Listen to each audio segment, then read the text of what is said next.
6500 నుంచి 20000 లోపే 6 device తీసుకొచ్చేసిన. Hi అందరికీ, నేను మీ Ajubhai, hotspot mobile store Jagtial.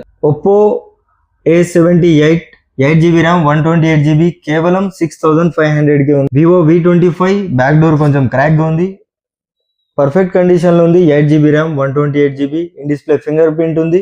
ఇది కేవలం 8000కి వచ్చేస్తుంది. Redmi note 13 Pro plus 12GB RAM 256GB full కిట్తో ఉంది. 120 వాట్స్ ఛార్జర్ కూడా దీంతో వస్తుంది, బాక్స్ పీస్. దీని ప్రైస్ వచ్చేసి కేవలం 15000కి ఉంది. మోటో ఎడ్జ్ 60 ఫ్యూజన్ 256GB వారంటీలో ఉంది. దీని ప్రైస్ వచ్చేసి కేవలం 15500కే. వివో V30 256GB కేవలం 16500కే నీట్ కండిషన్లో ఉంది. లాస్ట్ డివైస్ వచ్చేసి Nord CE5 256GB like new condition ఉంది. దీని ప్రైస్ వచ్చేసి కేవలం 17500కే ఉంది. సో ఇలాంటి మరిన్ని ఆఫర్స్ కోసం మన పేజ్ని ఫాలో, లైక్, షేర్ చేసుకోండి. Thank you so much.